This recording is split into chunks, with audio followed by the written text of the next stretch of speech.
What's up, everybody? Welcome back to another episode of Too Generic with your host Cam Rich. and today we're going to talk about obviously round two. So we got round two of the NBA playoffs. Got a couple little sidebars. We talk about the UFC, and we also have a little bit of WNBA news.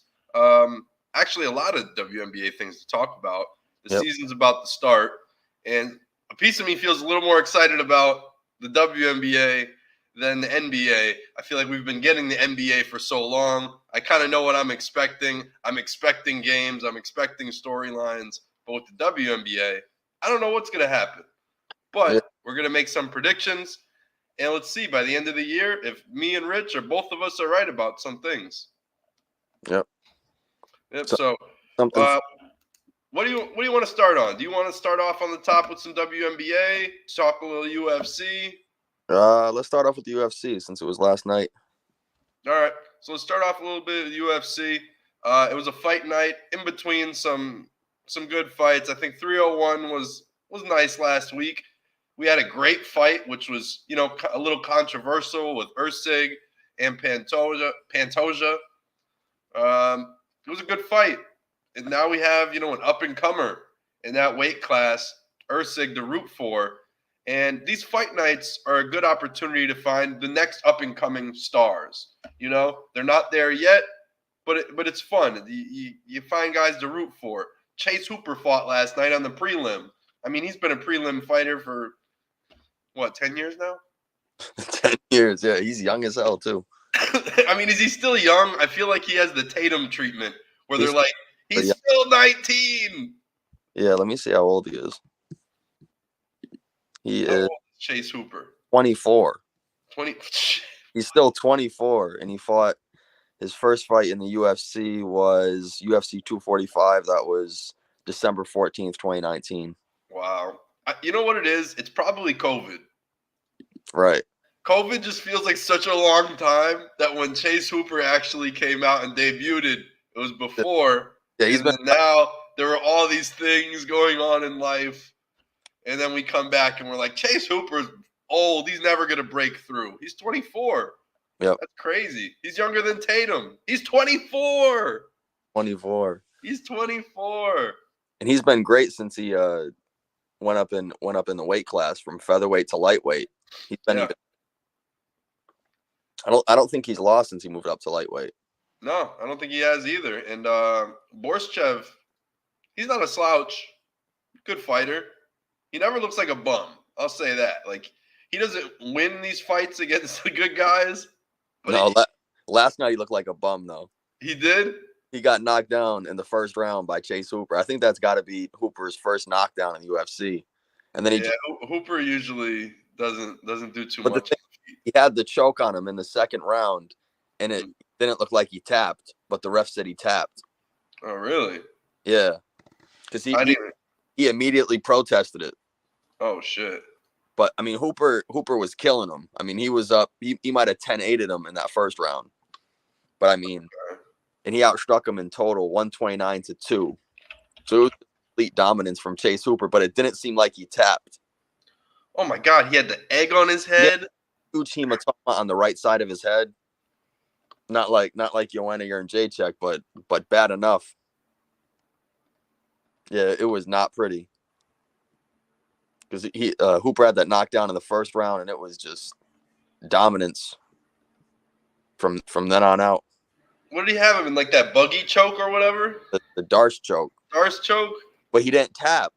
Because I can't see it. The video I have is literally the ref pushing him off. You can't even see the hold. Yeah, they do that. The UFC does that. They just I know. The UFC cuts it at such a weird angle. Yeah.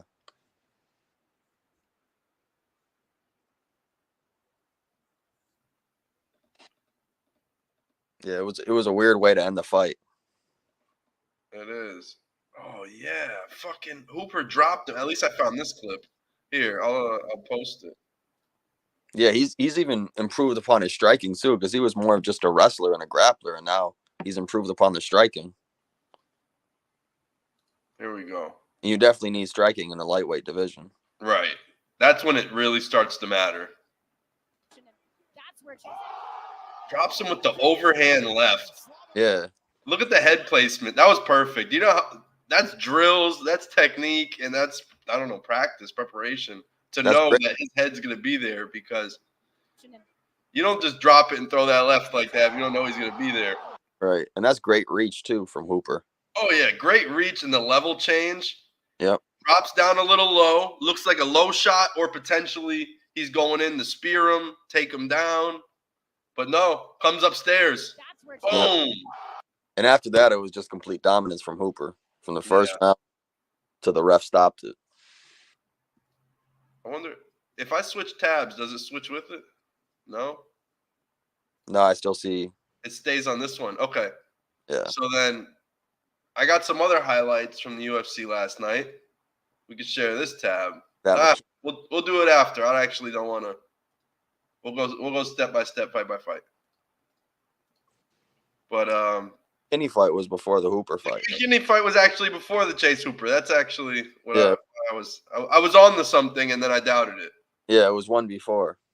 It was McKinney, then the Hooper fight. All right. So then Terrence McKinney, with the fastest knockout in UFC history, gets knocked out in 30 seconds. Clean head kick. And that wasn't even the fastest knockout of the night either. It wasn't?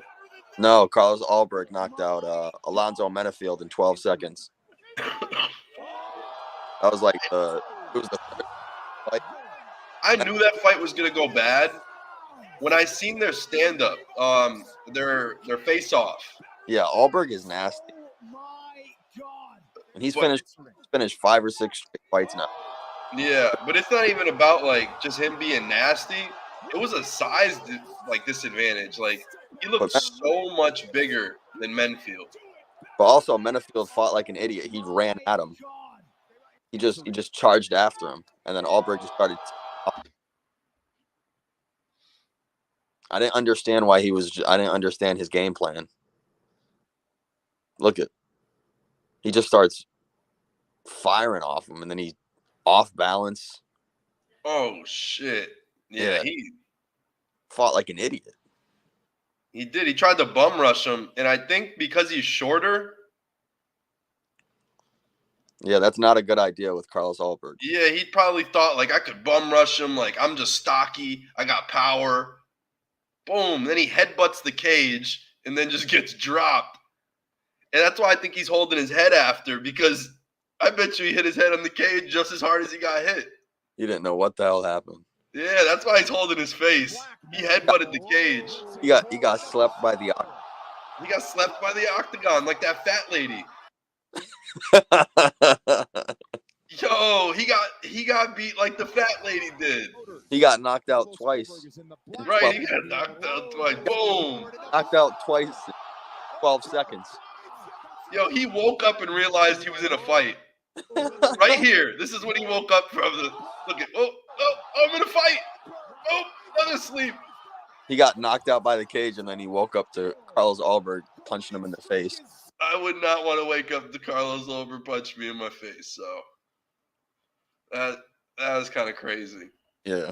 But yeah, poor Menafield got knocked out twice. It's life. It's what you sign up for when you get in the UFC. Sometimes you get knocked out by the cage. Right. Sometimes you get knocked out by the cage. The octagon is the weapon. Yeah, that's how Khabib treated it. You're fighting in the octagon. You have to expect it. Yeah. Khabib used to use the octagon as like a partner. It was like a 2-on-1 fight.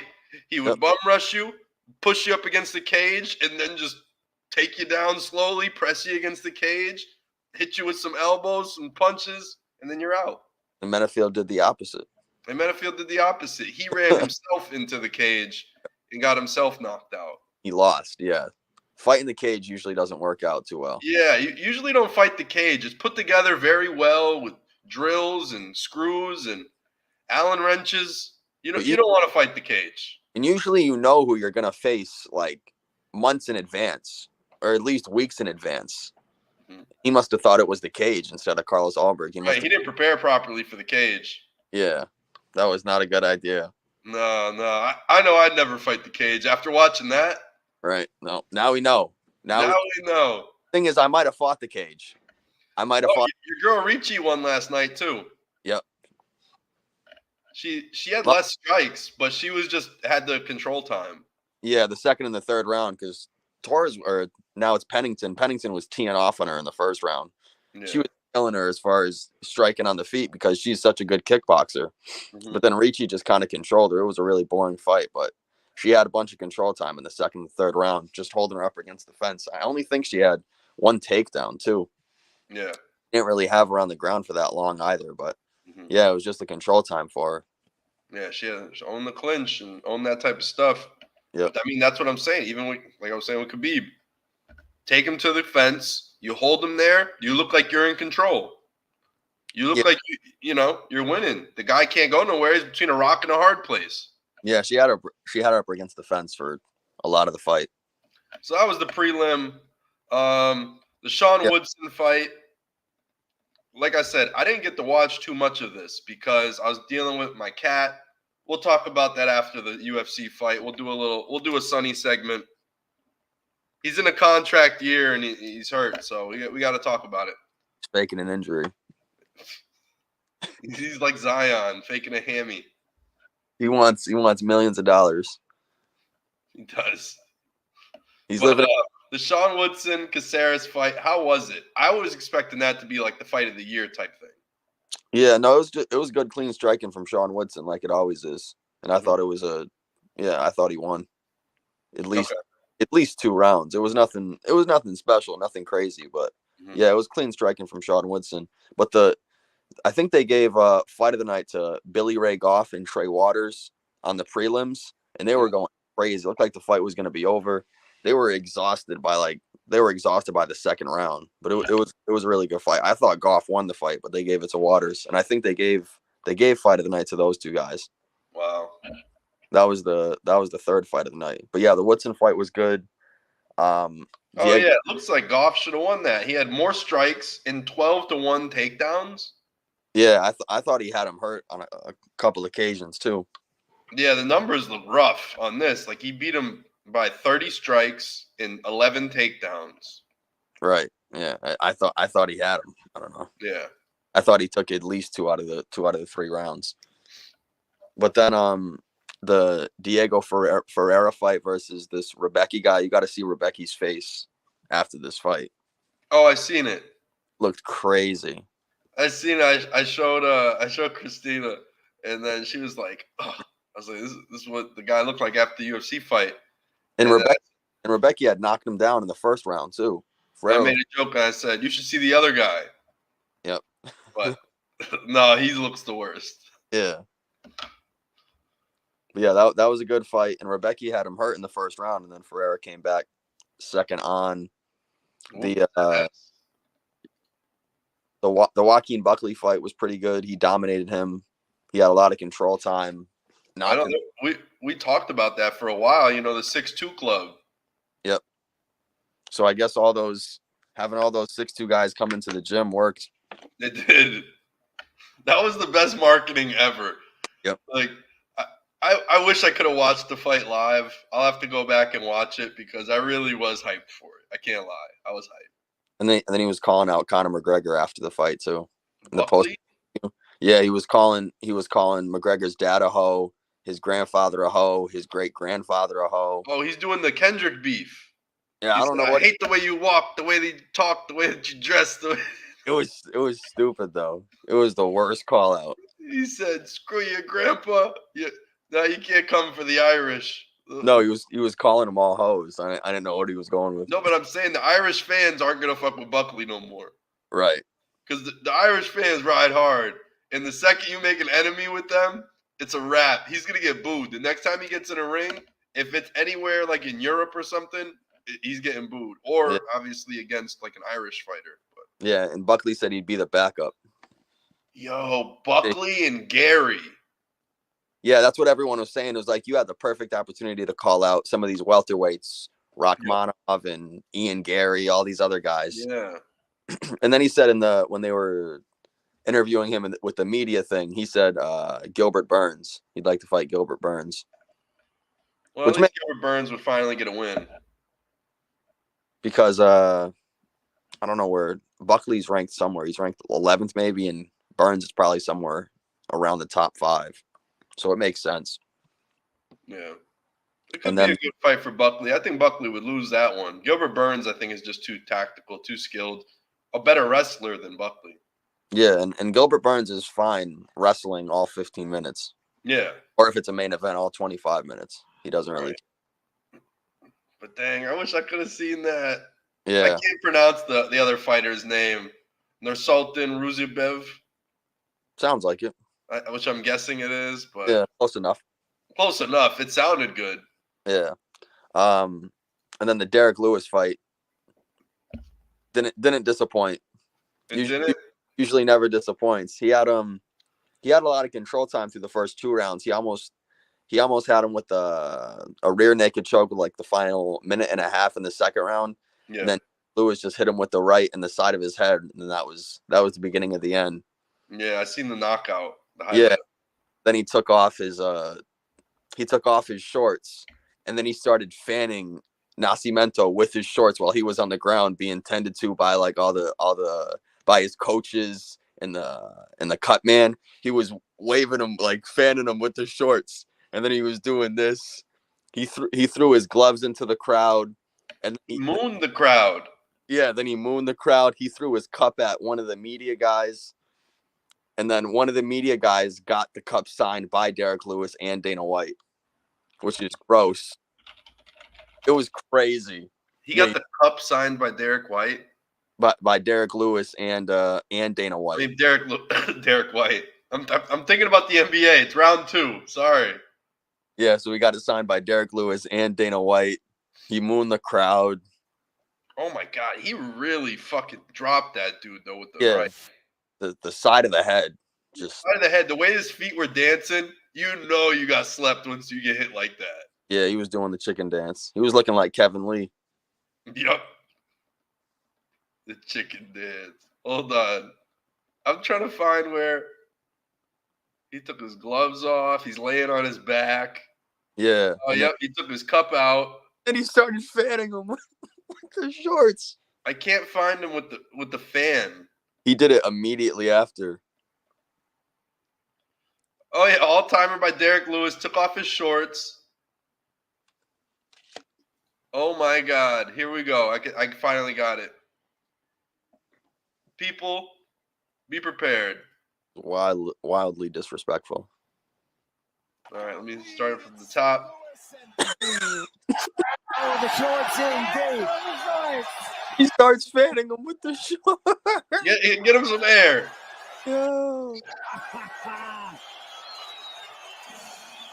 Got a lead in St. Louis, and hey, shorts.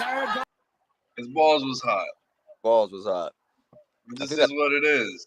That's 15 UFC knockouts now for Derek Lewis. Was it 50? 15. Feels like 50. Could be 50, yeah. But that's the most. Yeah. That adds on to his record. Yeah. Yeah, so it was a pretty good card. Pretty good card in St. Louis. The fans were crazy. Mm-hmm. And then next week, the card's trash. Derek Lewis, he's the LeBron of knockouts, of points. Right? He's the all-time leading point scorer, knockout scorer. No chips, though. No chips. Right? No chips for Derek Lewis. That just tells you everything you need to know about brawlers. Right. But yeah, so good UFC fight night. We got another fight night coming up. And, I mean, I think we should know what's going to happen here. It's an undefeated fighter going against Edson Barbosa. It's pretty interesting. I thought Barbosa looked pretty good his last fight, but he didn't look good his other fights before that. And he's older. He's about 38. I don't know. But that's what they're trying to do. They're trying to feed him to a ranked fighter. They're trying to feed this Lerone Murphy to a ranked fighter so he can move up in the rankings and have that name. Yeah. But the one thing about Lerone Murphy is he's 32. He is older. He's older too. So it's like the UFC, who knows what the matchup is? I don't know who this fighter is. I've never watched him fight. I'll have to go back and watch to be more prepared for it. But what if they're just bringing this guy up as the lamb to the slaughter, and Edson Barbosa is going to take him? So we gotta really look into this, see what 13-0 actually means. Right. Because I mean, be 13-0 fighting cans, so we'll see. Yeah, there's not Adrian Yanez is on the card. Hill fights next week. Angela Hill. Yeah, Angela Hill's good, veteran. I mean, and she's older too, so just like Barbosa, they're both like 39. I like Angela Hill. Do you know the story about Angela Hill? No. About how her grandparents got abducted by aliens? Oh my God. No, I haven't heard the story. Oh God, we're gonna pull it up. Here we go. Here we go with the aliens. No, you really don't know this, bro? No, I haven't heard it. Oh my God. You really haven't heard this story. I have This not. is a real story. It's on Wikipedia. It's on CNN. This is a real story that happened, and it became a big topic in the world. Let me zoom in a little bit. So, back in the 60s, Betty and Barney Hill were abducted by aliens in New Hampshire, right? Mm-hmm. And it was big news because also it was in the 60s, and an interracial couple is claiming that they were abducted by aliens. And this is what it is. And this is who they are. And it's just like, it's so crazy that that's her granddaughter. Right. Is Angela Hill. But yeah. Don't have it on film though. Right? Don't got it on film. If it's not on TikTok, it's not real. So they should have uploaded the video to TikTok so we could believe it. And because Barney Hill didn't upload on his iPhone in the 60s, God damn it. I'm calling Cap. Cap. Yep. So yeah, according to the Variety reports given by the Hills, allegedly UFO sighting happened about 10:30 p.m. I think they were driving down a street by themselves in New Hampshire, and then they got abducted, apparently. Damn. Yeah. Portsmouth, and Vacation, Niagara Falls, Montreal, just south of Lancaster. Betty claimed to have observed a bright point of light in the sky that moved from below the moon and the planet Jupiter toward the west of the moon. While Barney navigated U.S. Route 3, Betty reasoned that she was observing a falling star, only it moved upward. Because it moved erratic and grew bigger and brighter, Betty urged Barney to stop the car for a closer look. Might as well walk their dog, Delcy. Barney stopped at the scenic picnic area just south of Twin Mountain. And from here, the aliens abduct them. Okay. Looking through binoculars, there's an odd-shaped craft. Hold on. I don't know how long this is going to go before they finally say what happened. Oh, yeah. However, as soon as he changed his mind, because without looking at it as if it had turned, the craft rapidly descended in their direction. This observed caused Barney to realize this object that was a plane was not a plane. Hill said they argued driving.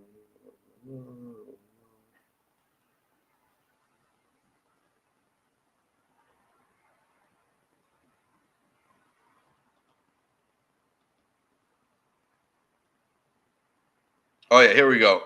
About 1 mile south of Indian Head, they said that the object rapidly descended toward their vehicle, causing Barney to stop in the middle of a highway. And the huge silent craft hovered about 80 to 100 feet above the hills. 1957 Chevy Bel Air filled the entire field of view with the windshield. It reminded Benny of a huge pancake. Carrying his pistol in his pocket, he stepped away from the vehicle and moved closer to the object. Using binoculars, Barney claimed to have seen 8 to 11 humanoid figures were peering out of the craft's windows, seeming to look at him. In unison, all but one figure moved to what appeared to be a panel on the rear wall of the highway that encircled the front portion of the craft. The one remaining figure continued to look at Barney and communicated a message telling him to stay where you are and keep looking. Barney had a recollection of observing the humanoid forms wearing glossy black uniforms and black caps. Red lights on what appeared to be bat wing fins began to telescope out of the sides of the craft, and a long structure descended from the bottom of the craft. The silent craft approached to what Barney estimated was 50 to 80 feet overhead and 300 feet away from him. On October 21st, 1961, Barney reported to the National Investigation Committee on Aerial Phenomena, investigator Walter Webb, that the beings were somehow not human. And yeah, she had like vivid dreams of this stuff, and like this was like a huge thing. Yeah, I never heard about it. Yep. So yeah, that's the Angela Hill and the Betty Hill story. Wow. Completely forgot about it until I seen her. I'm like, oh yeah, forgot her grandparents got abducted by aliens. Pretty cool. Yeah. Happy Mother's Day to Betty Hill. Happy Mother's Day. R.I.P. R.I.P. for real. Also next week we get, instead of not instead, but along with Edson Barbosa and Angela Hill, Chaos Williams. Yep. Remember when Chaos joined the UFC and it was like a big thing, all the power, knocks dudes out. And then he got beat by Randy Brown. He got beat by Randy Brown, and he's kind of been slowed down a little bit, but can he pick his momentum back up and get back to being the chaos that people really wanted to see? Bars. Right? You know.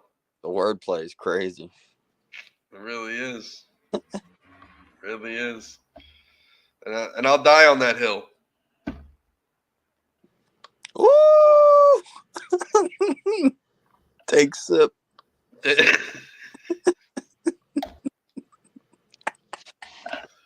My God. Now my allergies have just been so bad that my throat feels so scratchy. My nose has been runny and it's just gross. It's been a mess. But we keep going, keep doing our thing. What else did it? Oh yeah, I really wanted to show this. 2 odd stories, and then we'll get into W in the round 2. So one is this right here. Never before seen. Lob off the backboard to himself with the reverse spin. It's not so bad. It's not so bad. Get that on kill! Get that on! Oh my God! Crazy. On replay. Look, it looks like he's about to throw the lob to the other dude. Yeah. And you got this guy trying to split the difference. And he's like, all right, I can time the lob. Spins it. Look at this guy. Looking this way. Following this guy.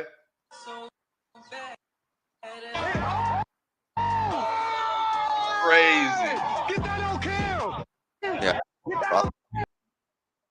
I've never seen something like that ever. That's like, I've never seen that on NBA Street. They didn't even think about doing that.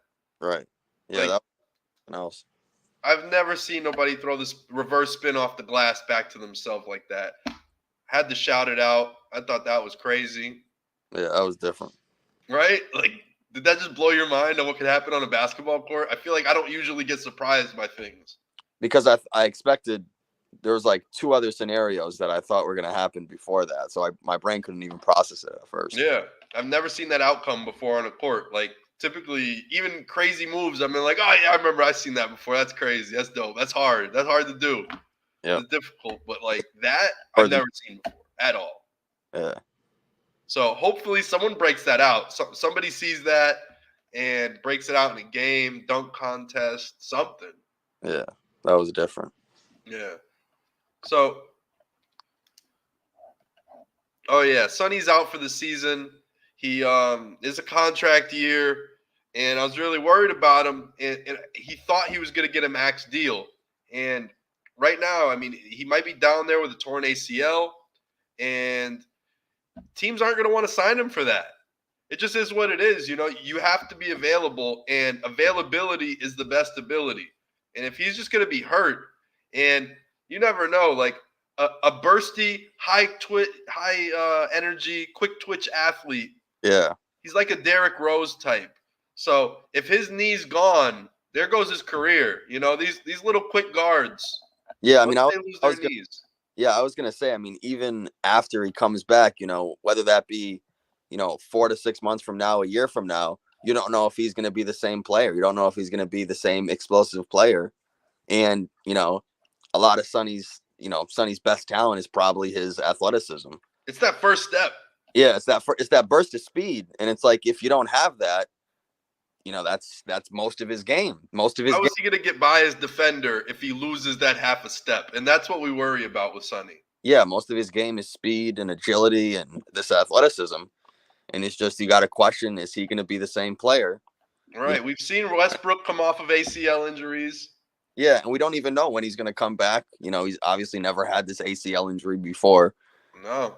We don't know. I mean, it brings me back to John Wall and his Achilles injuries and stuff. And once John Wall lost that step, his career kind of dwindled. You know, he couldn't finish the same. He couldn't beat his defender and blow by him. Yeah, that was huge for John Wall. That speed was something else for him. When he was a fast break, he had the great mid-range jumper, but I mean, the speed was a big part of his game. Sonny's going to have to work on his mid-range if he's going to want to excel without the speed. You know, Yeah. You got to beat your defender somehow. And now he's going to have to go over the top. But I think it's a mental thing, too. I mean, he's really got to put his mind to it and try to get back to that grind. I think he can.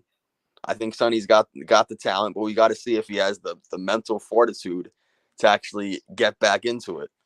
Yes, for sure, for sure. You know, it's hard getting back there on the court, but he's got to be fearless. He's got to attack with a reckless abandonment. And if you have to do that on a mid-level exception contract to prove yourself to actually get a max deal again, what I don't want to see is a Boogie Cousins situation to where he settles for the mid-level exception or even the veteran minimum to try to prove himself and then gets hurt again. Right. So we don't want to see that, you know? It's just, but I think Sonny's in better shape than DeMarcus Cousins, though. He is. You know, he's always been a great athlete. He's always been ripped. So let's hope he just keeps his cardio and stays consistent with the workout regimen. Mm-hmm. I think he can. But he can. I think it'll be Sonny.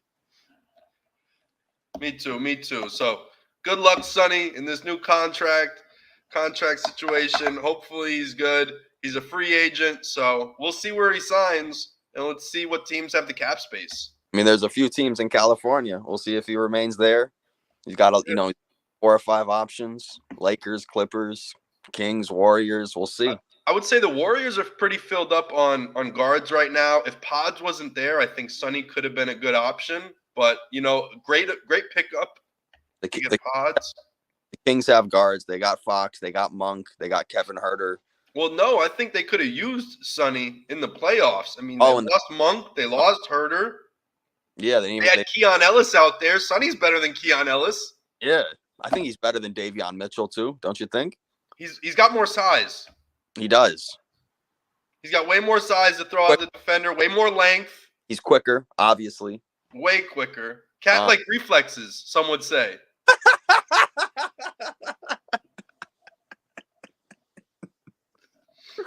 Yeah. But maybe the Clippers. I was waiting for that one. That's the mic drop right there. But maybe the Clippers. I mean, Russell Westbrook, we don't know if he's going to come back to the Clippers. I mean, who's there? They don't really have a true point guard on that team. That's true. Sonny on the Clippers next to Harden. And also, the Clippers, Sonny always keeps a tight shave, so the Clippers are for him. And his you're dropping bars today. Dropping bars. That's crazy. And then you got to see Paul George. We don't know if he's still going to be on the Clippers. There could be room. Could be room for a big contract for Sonny coming up in the 2024-2025 NBA season. And so the next thing, we can move on from Sonny. Hopefully he gets it. Like we said, he resigns, at least gets the mid-level exception. Yep. I would give him a deal somewhere. I mean, if Cameron Johnson can get $25 million a year, what could Sonny get in today's market? Man, I don't know. I don't even know. It's a good point though. The way Sonny pounces on defenders and goes after the ball, He Cam just sticks a paw in there, and it always gets a deflection. Yeah, Cam Johnson doesn't do that. Cam Johnson's lazy on defense. He doesn't have any pause. No pause. No pause. Pause. No pause. Pause. All right, so now let's go to the WNBA. Are we going to the WNBA next? Okay. Yeah, let's jump to the W. Ugh. We're My God. not jumping anywhere. I got this freaking scratch in my throat. So we're going to go to the WNBA and then end with the second round. Yeah, so we can start. Shout out to Asia Wilson. Off the rip. Yep. Shout out to the A1, her new sneaker coming out next year.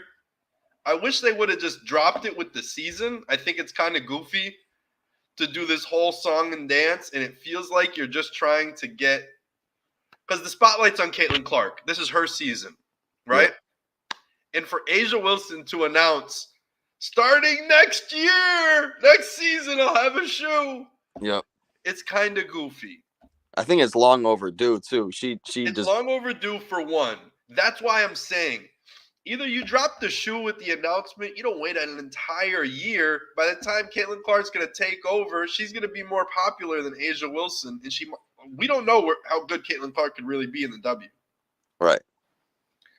Asia's number one right now. I agree. She's giving a year to relinquish her throne while being at the top. Because Sabrina came in and had her own shoe, and people thought she was going to ascend, and she's not. She's just not going to be the number one player in the league ever. That's just what it is. I'm confident enough to say Sabrina Ionescu will never be the best player in the league. Well, she may win an MVP. That's a possibility, but she will never be the best player in the league. That's just what it is. And she's not even the best player on her team. She's not even the best player on her team. So, I mean, Stewie's an all-time great. And anyone that's teamed up with Stewie is immediately the second best player on the team or less. Right. Unless Jonquel Jones, coming off of an MVP season, joins Breanna Stewart, is a lesser player immediately. Yeah, unless you're Asia Wilson, then. Yeah, that would be an interesting matchup. If I would say they would go 40-0 if they had Asia Wilson at the 5 and Breanna Stewart at the 4, and they were locked in, healthy. And the defense would be great, too. The defense would be something else. They're both Defensive Player of the Year candidates. They're both Offensive Player of the Year MVP candidates. Like, they're the best of the best in the world. It's Stewie and Asia. And, yeah, if they could combine, that would be scary. I always thought the Jonquel Jones and Breanna Stewart thing would really work out. But there's just something missing with them. Yeah. I thought, and Stewart really struggled in the postseason last year, and I thought Jonquel Jones was one of their better players in the postseason last year. After it kind of took her some time to, finally get more comfortable in that Liberty offense. Right. Because, yeah, Jonquel's, famous for not showing up in the playoffs. Right. Like when she had her matchup against Candace Parker, it didn't even look like she cared out there. She was playing soft. She was letting Candace Parker blow by her. I know that was like Candace Parker's last good year, but she wasn't like her full self either. That was Copper. Copper was the finals MVP and really took that over. And people forget that. Like that was 2 years ago, and we're acting like she's not on the Sun. She was a finals MVP as a young player, took it over. Why did I say the Sun? The Mercury. Thinking of the NBA right now, the Phoenix Sun, not the Phoenix Mercury. But yeah, like for the Mercury now, I think it's going to be a rude awakening for the league. Yeah, we both think that they have one of the best starting fives in the W. I think Sophie actually might start. Yeah, we'll see. It looks like it because the way that the Mercury's social media is posting a lot, they post a lot of Sophie. Mm-hmm. They do. I feel like she's in it a lot. So either maybe she's just like, really involved with the team and the locals love her and she's like a fan favorite or something like that. But they do show a lot of Sophie. And then recently I seen a video of Natasha Cloud and Sophie, and they were like all buddy-buddy and everything, which is a good sign because Cloud is the point guard. You'll have Copper. You have Cunningham, Rebecca Allen, Brittany Griner. And we'll see about this Taurasi thing because we were talking who plays the 4, who plays the 3. Taurasi doesn't even D up no more. Will she be better as a 6 man? Does she have that humility to go on the bench as the GOAT of the WNBA? I don't think so. Me neither. I don't So think. it's probably going to be Sophie Cunningham coming off the bench, being a shooter, adding some space when they need it. It's most likely what's going to happen. But I also saw after the Sparks game, Griner was on the, on that bike thing. On the boot. Yeah, where like the one Kevin Durant had Yeah. on that bike thing. So I don't know if her foot, I don't know what's going on with her. Me neither. I'm kind of stressed about the boot and the foot and the wheel. Yeah, I haven't heard a lot about it. So They haven't talked about it at all. And if you go to ESPN, it just says May 9th, Griner won't play Friday's preseason game against the Sparks due to foot injury. So maybe it's more precautionary than anything. Maybe that's why they're not really talking about it or making a big deal about it. I don't know. Maybe. But it seems a little weird. And also another one, Azare Stevens has been listed out like this whole time. Mm-hmm. And I'm really interested in what's happening there. Like, Yeah, he was banged up too. so I'm trying to figure out, what's going to happen with Azare Stevens. What's going to happen with the Sparks? Because the Sparks are my hometown team now. Right? You got two really good rookies though. Right. I think it's going to be a good year for the Sparks. They seem to have a really strong young roster. Yeah, it's definitely a rebuilding year for them. But with Azare Stevens out, it's going to really open the door for Hamby to just do her thing. Right. She's paid so much money that she needs to perform. Like, she has a huge contract.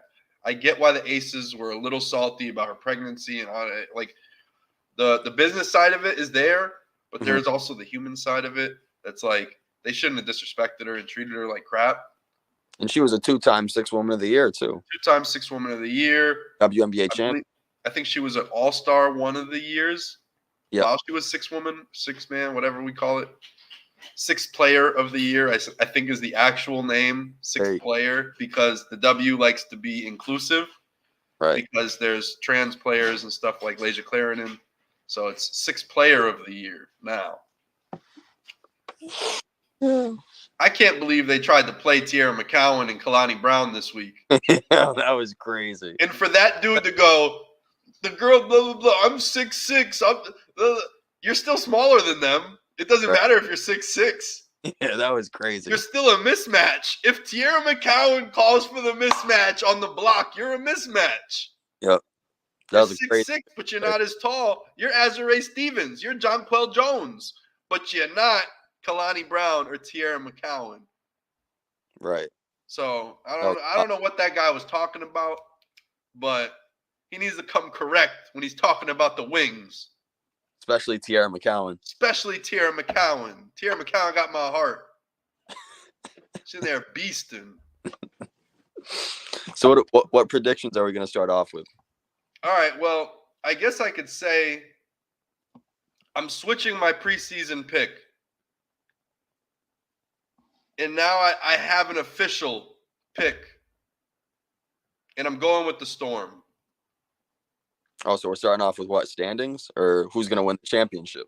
All right, we could do champion just to start it off as the hottest take possible to get people's eyebrows raised. And so I'm going with the Storm. I think Lloyd, Diggins, you got Nneka Nwumeke, and you got Ezzy. Like, that is a big four on some real shit. That's a big four. That's a true big four. A true big four. I would say a true big three. The big four for the real hoop heads that know the W, and you could include Ezzy. But for just the casual, that's a big fucking three. Yeah, that's Joelle Lloyd, Skylar Diggins-Smith, and Nneka? What? That alone. And then you got just a spacing big who doesn't even care about the ball. She'll go stand in the corner. She'll stand on the wing. She'll stand on the block. She doesn't care. She's a play finisher. She's like a Miles Turner, but I think better. She's going to hit the three. She's going to block the shots. And even Miles Turner is not even that good of a rim protector anymore. I mean, he had 3 blocks the other night, but he definitely doesn't look like young, spry Miles Turner. kind of the way Sonny would play defense and pounce. Yep. You know, No one can Miles play. used to have it in him, but Ezzy still does. Big time shot blocker at about 6'4", really long. I love the way she shoots too. I don't know. She's like the perfect role player as a big. Then you have Jordan Horston too. And Jordan Horston coming off, probably playing the 3. Yeah, she could probably play the 3. Because she's an undersized 4, and I always thought that. I'm like, she's a small forward, but she just gets in there and grinds. Like, she doesn't care. Right. But yeah, so if Horston could play the 3, oh my god. And then especially because Horston, even if she gets a switch, let's say Nneka's tired, whatever the case is, because she's older, and I think she dealt with a little bit of an injury bug last year. Mm-hmm. Or was it the year before? Who are you talking about? Nneka Umake. No, I think late in the season maybe, but last year was one of her best years. Was it Shanae? Who got hurt last year? Was it Shanae or Nneka? Shanae's always hurt. Maybe I'm mixing the two right now. Because Nneka missed the end of the season because the Sparks were already out of playoff contention. But That's what it is. She just took the rest of the year off. But she had one of her best years. This was she did. She was like 4th in rebounding from what I remember. This was as good as her 2016 MVP numbers. I mean, this was a really good season for her. Don't talk about that year. Why we not? know that was Tina Charles' MVP season. She led the league in points and rebounds and was first in the East, and they gave it to Nneka. And Nneka had Candace Parker. Crazy. Oh, my God. I'm still mad. It's 8 years later. I'm still mad. Genuinely. Like, the fact that Tina Charles didn't get an MVP is so fucked up. And now she'll never get one. Yeah, now she'll never get one. Now she'll never get one. That was Tina Charles' MVP. Nneka stole that. That wasn't right. They just gave it to her because she was Sparks, and they thought Candace Parker would stay and they would win championships. And she goes to the sky and wins her own championship. So, but they should have given it to Tina Charles. Still upset. Yeah, but speaking of this Storm roster, Sammy Whitcomb off the bench too. Yeah. 3-point shooting. You got to see how good Nika Mule is off the bench. She'll be the backup point guard. And we like Mule. Yeah. So they have a really good roster. And they got Dulcie as a backup big. I think she's a good backup hustle big. Yep. If Ezzy or Nneka's ever out, she could go out there and just get her little 9 boards in like 12 minutes. Yeah, that's what Dulcie does. She crashes glass. I like this team. Me too. So, who is going to be your champion? Early preseason final pick. Lock it in today. I thought I was going Mercury, but yeah, I went Storm. I think I'll take the Mercury just because the starting five is so good, and I think if they're gonna win it, it's gonna have to be this year. I mean, there's not many more years left for Taurasi. This could be Taurasi's last year, especially if she wins the championship. But I think on paper, to me, this is the best. This is one of the best starting fives, if not the best starting five, probably alongside the Aces. But this could be the best defensive team. I mean, at least on paper, with what you got with Brittany Griner and Natasha Cloud and Kalia Copper. You got Rebecca Allen starting or maybe coming off the bench. That's a really good team. So I'm gonna take the Mercury. Okay, I love that. I love that pick. I mean, that was my pick. Yeah. Prior, and I really like it. I think the Mercury are going to be a great team. The boot, causes me to just kind of as long as stop real quick and think like, where's Griner really at? She is older. She had a whole year off. How did she get this injury in the off season? They're being very mysterious about it. But the other thing, maybe it isn't that big of a deal. And maybe that's why they're not really talking about it. Maybe. I don't know. Who knows? But I really like the Mercury's odds. But I will say the Liberty. I thought you would pick Liberty or Aces still. Yeah, I have as far as the standings go, I still have the Aces as a number 1 seed. I'm still going with the Aces number 1 because I just haven't seen a whole lot of drop off from them. I understand they lost Candace Parker, but they were also, I thought they did pretty good in the draft. Yeah. Getting Martin, you got to see how good Deasia Fair is. We don't know when Elizabeth Kitley will be coming back, and she was, the best player for Virginia Tech. But I just like what the Aces and Aces have, and it just seems like Kelsey Plum's getting better. Jackie Young's getting better. I don't even know if Aja Wilson has reached her peak yet either. So I still think they have a really good squad, but I just think if the Mercury are going to do it, it's going to be this year. And I got the Mercury as the number 2 spot, and then I have Liberty number 3. Okay. So Because the Liberty, I think they actually did add some stuff on defense. Have you seen the rookies in preseason? They look hungry. Markeisha Davis, yeah. Yeah. Quick hands. Yep. Well, Markeisha Davis and the other girl. Dang, what am I? I'm blanking on her name now. She got a couple steals at the end of the game. Yeah, I haven't watched any preseason. Was it Jalen Sherrod?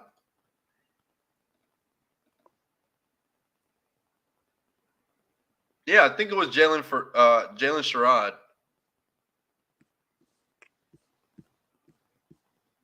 Let me see.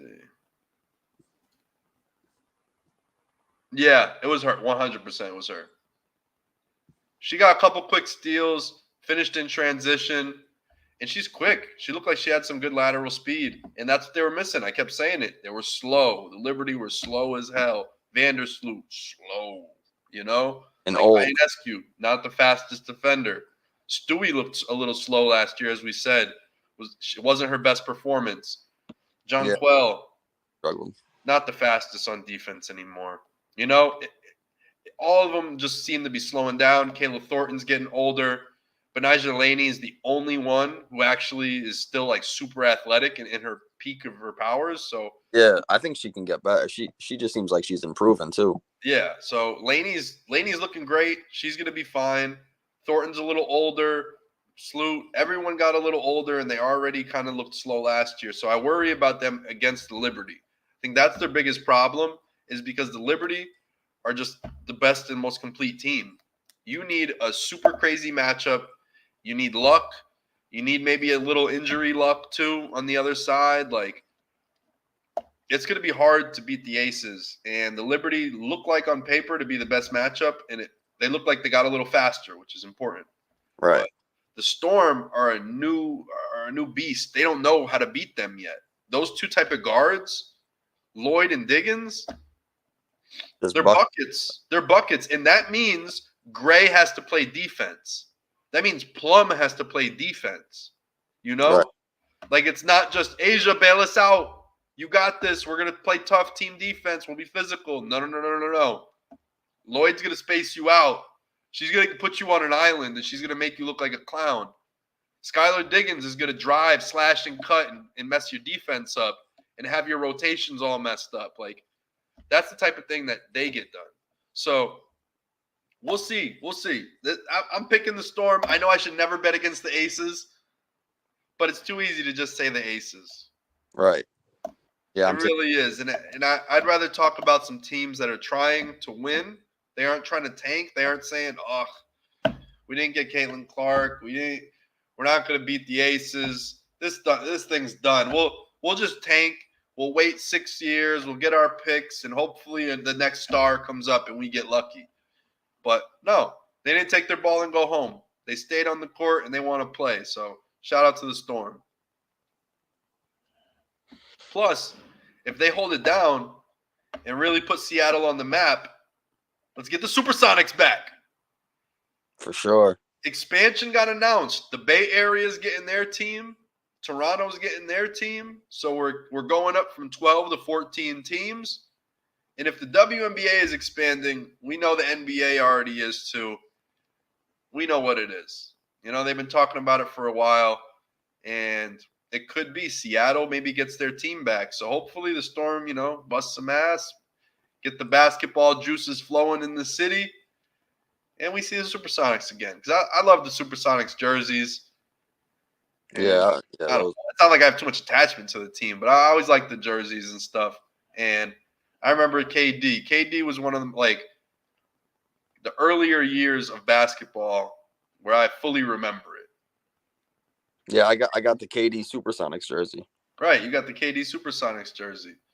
And, he was there for 1 year. He was cast in the wrong position. He was playing shooting guard. But, it'd be cool to see him back. Right. So So MVP, who do you got? MVP, I'm taking Brittany Griner. I think it's going to be, if she's healthy, this is the big thing, if she's healthy. But I thought last year she kind of looked stiff at times. She still put up some good numbers. She did. She still put up some very good numbers, not her best, but I think this year with a full year back in training and getting healthy and getting in shape, and now she just has the roster talent surrounding her. And I think this could be Phoenix's year, and I think she could win MVP this year. And I also had I have Skylar Diggins in those talks, and I had Nafisa Collier as well. Ooh. So those are my other. Well, actually, I had Alyssa Thomas and Nneka Ogwumike. So those are my other 4 players. I did top 5. I had like a top 3 that I really broke down, and then there was other 2 players that I had in consideration as well. So those are my top 5. But I'm taking Brittany Griner to win it.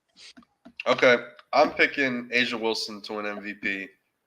I think, like I said, this was her year to like solidify. She's number 1. Yada yada yada. Don't let the Caitlin Clark noise come in. That's why I thought they should have did her shoes this year. Right. Because the second we get a full year of Caitlin Clark and she does her thing, people are going to be, next year the Fever going to be the GOAT. Then you're going to drop your shoe, and then people are talking about Fever could probably beat you this year, you know? Like, yep. It's going to be a year with Nilissa Smith getting better, Aaliyah Boston getting better. I don't know. That's just how I feel. I think they kind of mistimed this pretty bad. But I'm still excited about her shoe and stuff. It's pretty cool. Yeah, I don't know what took them so long to finally give her shoe. How is it taking a year? Like, they act like you can't be whipped up real quick. Yeah, and this, as we were talking about, this is the worst time to come out with a shoe. Yeah. With Caitlin Clark probably being the biggest name. By next year, Caitlin Clark's going to have her shoe or something. Like, yeah. Well, we got to see how good she is, but. We do. But I mean, still, still bad time. You're not going to rock the Clark 2s? Nah, I'm rocking the Stewies. All right. We're rocking the Stewies. Rocking the Stewies. Or the Stewies look too skinny for my foot. I don't want to wear them. I feel like I'll hurt my feet. Yeah, I don't. They're low top. I got the ones, but yeah. like the high top shoes, and my ankles are weak as hell. Yeah. No, we're always rocking the Stewies. Always rocking the Stewies. Word. So, 6th player of the year. This one is kind of tough. It is, because you don't really know the starting lineups yet either. Right. That's one of the things. But you want to go first or me? You can go first. So I got Aerial Powers. Okay. Powers, her first year with the Atlanta Dream. She missed a lot of time last year. She was dealing with an ankle injury, and didn't really seem like her and the Lynx organization seemed eye to eye, or her and Cheryl Reeves seemed eye to eye. Yeah, the new coach. She didn't really get consistent minutes. So now I think, her in a different environment can be really good. And if you go back to 2 years ago when Nafisa Collier was out with her pregnancy, she was probably the best scorer on that team. She was. So we see what she can do, when she's fully healthy, when she has consistent minutes. So I'm going to take Aerial Powers. I also have Ivana Dojkic, because she's coming off the bench for the Liberty, her first year with the Liberty. I got Kaylani Brown, Sammy Whitcomb for Seattle. Also had in consideration and Dejanay Carrington, but Carrington honestly could start this year for Connecticut. Carrington could have won sixth player of the year last year. People were wanting it. Yeah, she was. I think she was probably top 5. I think in that. Yeah. So I don't know. Carrington could start this year. Mm-hmm. So I'll have to see. But I also had her in my top 5. But I have Powers winning it all. So I have Elena Smith. You like Elena Smith? I like Elena Smith. So I'm going to mark down Elena Smith as my 6th player of the year. Yeah, that's what I'm going with. Okay. DPOI. But that's the one thing. I don't know if Elena Smith is going to come off the bench. And Nafisa Collier, she has injury history. As much as I'm rooting for her, she does seem to just not complete seasons. She doesn't play the full season ever. And I wonder if that'll actually disrupt Elena Smith's 6th man of the year candidacy. because she might start too many games, potentially with feet out. But it could be like a Naz Reid situation, you know? It's also a different system for Elena Smith to be in as well. That's true. So you got to see how she adapts to that. Right. Defensive player of the year, I got Ezzy Magbagor. That's funny. I was gonna pick Ezzy. Yep. So I'm going with her. I had Kia Stokes in consideration as well, along with Alyssa Thomas, Brittany Sykes, and Asia Wilson. Okay. So I got We it. both went Ezzy. Yep. And we talked about it earlier, you know, 6'4", 6'5", long arm, shot blocker. She boxes out. She plays really hard. I like it. And then you have really do. K in the paint too. So that's a really good duo in the paint Yeah. for the Storm. Yep, for sure. All right, what else is there for awards? What else do you have? Rookie of the Year, MIP, and Coach of the Year. All right, so who do you got for Rookie of the Year? I got Rickea Jackson for Los Angeles. Why All right. you're gonna take her too? No. Oh, okay. Well, I guess I'm just going to have to do it.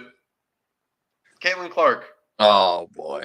Rookie of the Year, Caitlin Clark. Book it now.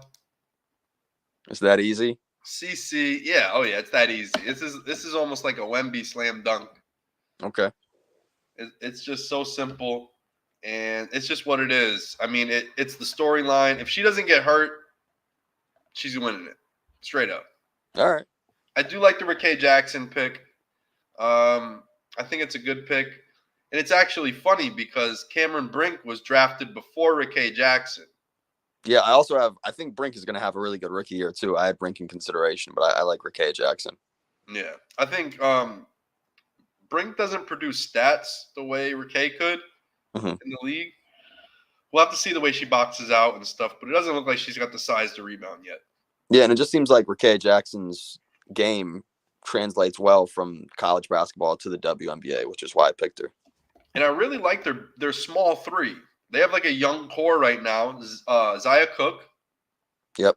Let's see what she does this year. But she had some spurts during her rookie season where I'm like, oh, she's like an actual guard in this league.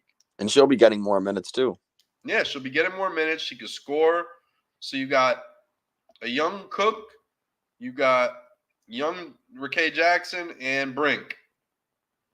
They all have time to prove themselves. There's no vets there that are like, give me the ball. Yeah. You know, like, this is my team. Right. Next is gone. Sparks do have some nice pieces. Yeah. And I don't know if they even have enough to make it to the playoffs, but at least they have a start. They have a foundation. And like Azurá Stevens, she's not going to be like, I'm the star now. I'm the big man in the locker room. Like, that's not her. Mm-hmm. She's like a cool teammate. Everybody loves her in the league. She's everybody's friend. She's just like the ultimate girl who just goes out there and hoops. Right. No ego. She plays hard. She gets hurt, you know, but I like what Azurá Stevens offers. She's a lot like Cameron Brink, but Cameron Brink I think is better on the boards long term. Right. She does have to bulk up a bit though. She's like a twig in there. She's built like Wemby. Yeah, I think Brink, she needs 10 pounds of muscle, and I think she'll get the 10 pounds over the next, 2 years. Same with Clark, too. Yeah, Clark's got to tone it up a little bit.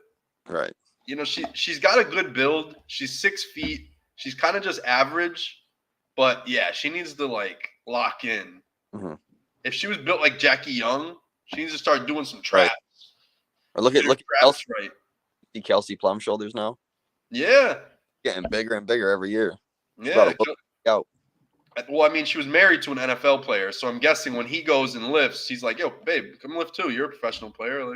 Yep. Get your weight up. Get your weight up. And then she didn't want to hear that no more. She was done with the protein shakes and divorced his ass. And now he's making rap songs. Right, now he's a rapper. But that's what you got to do. When your girl leaves you, you drop a diss track. Got to start. Yep. It's 2024, the year of the diss track. It's 2024, year of the diss track, and that's how we do. What did Cat Williams say? All lies will be exposed this year. He said it on Club Shay Shay. He predicted it. He did. He said all lies will be exposed, all truths will come to light in 2024. Wasn't lying. He wasn't lying. And that's what we got. So, rookie of the year, you got Rickey Jackson. I do like that pick a lot. I think her game's going to translate in the W. I don't know. We'll see. We'll see. But there are some good rookies, but it seems like it's pretty top-heavy. Cardozo's out for the year. Brinks her teammate, and she's not like the ball hog, kind of number one option type. Mhm. Someone's going to have to ball hog this year because the team's garbage. And I think Rickey Jackson could just get the volume. And she could put it up, and she could probably score it more efficiently than anyone else if they tried. So Right. I think Rickey Jackson on an empty team is a good option. And I like Alyssa Pilley from Utah. She got drafted to the Minnesota Lynx. I really liked what I saw from her last year. She's got great footwork. She does. Really, really good shooter. So I don't know how much time she's really going to see with Minnesota. I still like her, but and then I had J.C. Sheldon from Ohio State playing for the Dallas Wings. She's not going to win Rookie of the Year though. Like she's not that type of player. Yeah, she was just someone I looked at, but I think she's really good in the WNBA. Good backup guard for Dallas. She got truck sticked last time we watched. She did by someone who shouldn't be able to truck stick. Right.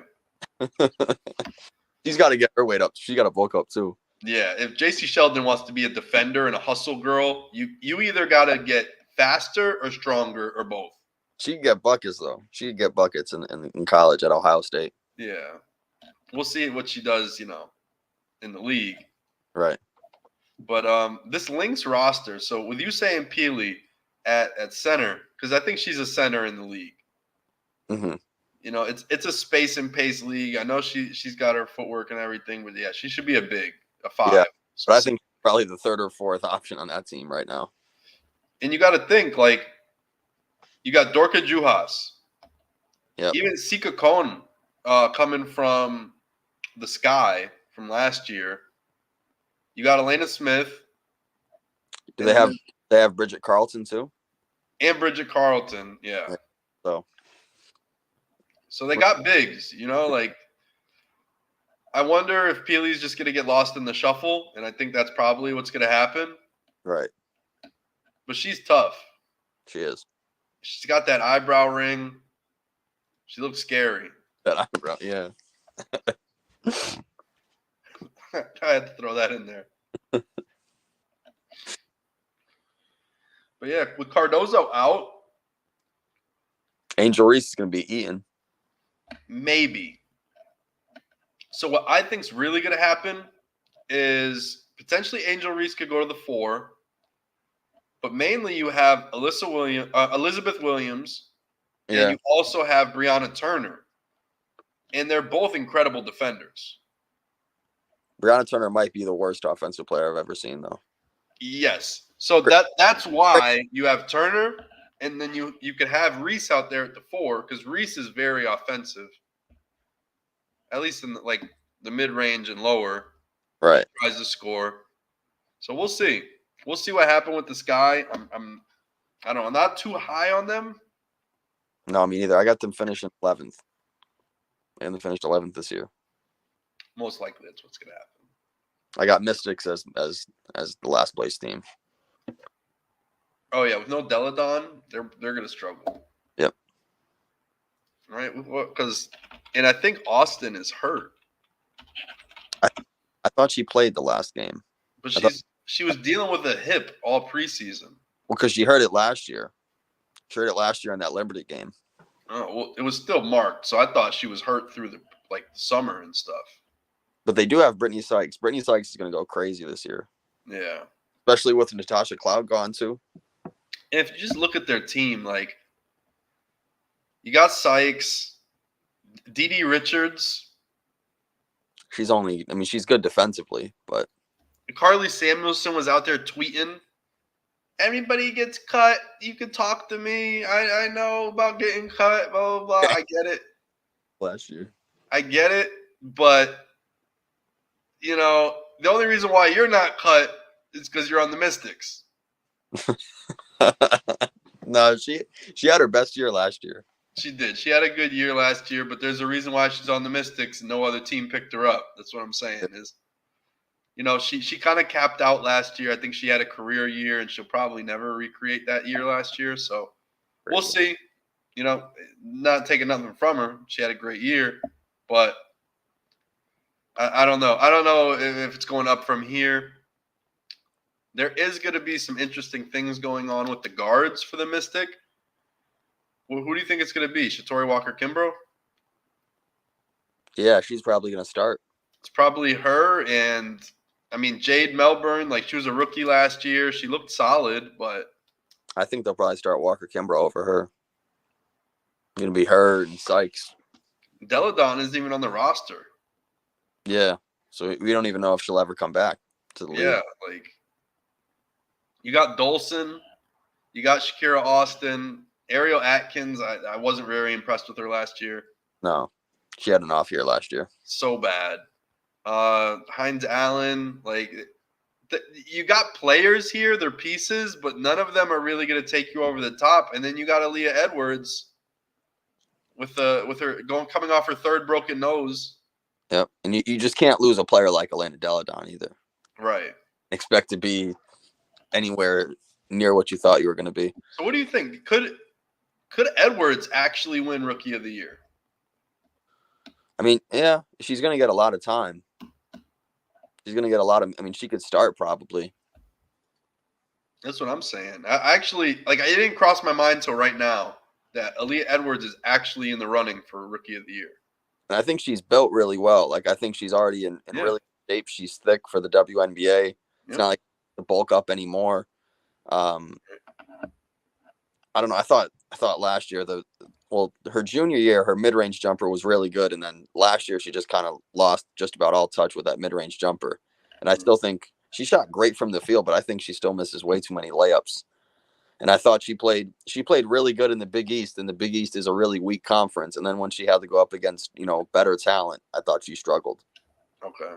But I don't know. Yeah, so it's a toss-up. We don't know, but yeah, you're right. The Mystics are probably going to come in last. Yeah, I have them as 12th. Yeah, it's a rough team. And what else? We said Rookie of the Year. Coach of the Year, I got Nate Tibbetts for Phoenix. Okay. Because if my predictions go right, they went from 12th to 2nd. They went from the last place team to the second place team. If my predictions work out, so right, I definitely win Coach of the Year by doing that. And I had Noelle Quinn in consideration as well. Mm-hmm. I got the Storm finishing as 4th, and they were one of the last place teams last year. Yeah. And then I got Christy Sides for Indiana because I got Indiana making the playoffs. I got them as the 8th seed this year. But I got Nate Tibbetts winning it all. All right. And then since you picked Tibbetts, I'm going to go Quinn because you picked the Mercury to win the championship. I picked the Storm to win the championship. So makes sense. Makes sense. Going with Quinn, Coach of the Year. All right. Now MIP.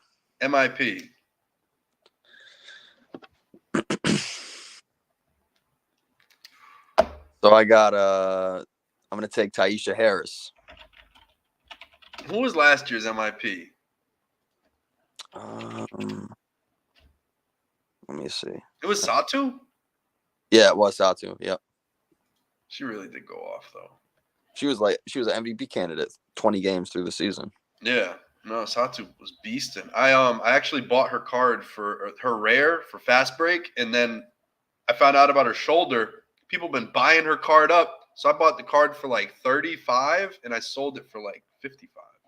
Nice. So I made a quick $20 on just knowing she has a shoulder injury, and people are holding on to these rares. I'm like, hell no, I'm selling that shit. She's not going to play until mid-July, and we start this week.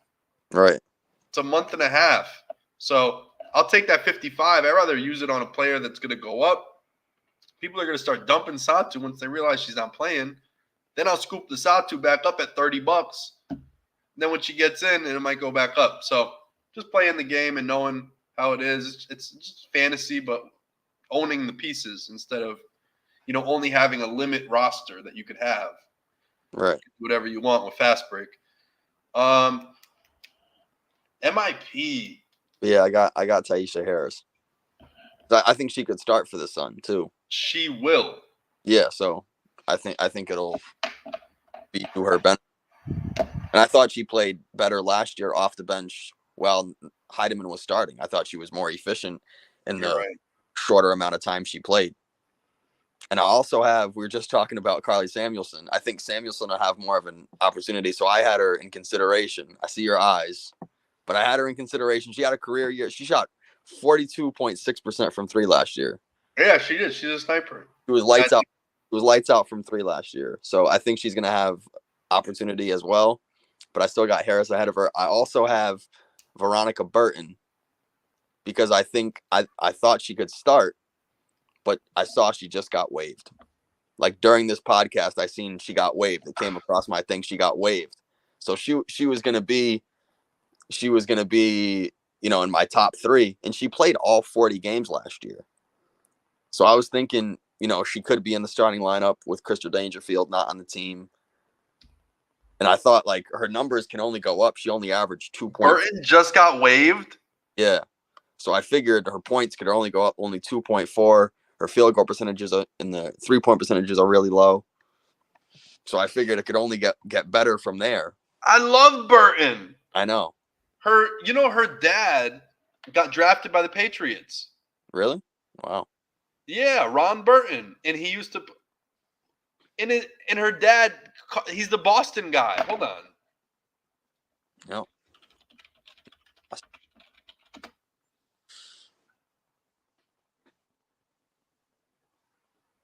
Well, no, it's her grandpa, and then her dad is the commentator. Hold on. I'll show you. All right. So this is her dad.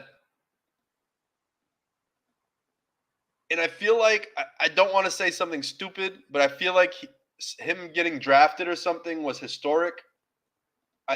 He maybe was the first black player on the Patriots, something like that. I know he had something historic that he did when he was drafted. Right. It was either he had a great rookie year, he did something big, and everyone loved Ron Burton the first year. But yeah, so this is Ron Burton, and Steve Burton is her dad. So I don't know if you've ever seen this guy on TV. He's a sports journalist for Boston and Western Mass, or just all of Massachusetts. No, I never seen him. You've never seen him on TV? No. Look, he's literally the Patriots color guy. I don't know. I don't follow him. I don't know. Oh, but growing up as a kid, watching the Patriots and how into it I was, yeah. This is Steve Burton. Well, we won't be seeing Veronica Burton on the court anymore. And then she used to work in Springfield, Kayla Burton. This is Veronica Burton's sister. Okay. Right here. And she used to work, she worked for 22 News, WWLP, Western Mass, and she was covering stuff. And now she works for the NFL Network. Okay. So, yeah. That's why I root for her hard, because her whole family is Patriots. Ever since I was a kid, I was watching her dad on TV, and I want to be a sports journalist. So I could say, honestly, that guy probably has influenced me in some way to do what I want to do. Right. And so I always root for Veronica Burton, Kayla Burton. She's a local news chick. And she's friends with James Villalobos. Oh yeah, I remember him. Yep. Yeah, they're tight. So she actually has a tie-in and a mutual friend of mine. So I'll always root for Veronica Burton. I feel so bad for her right now.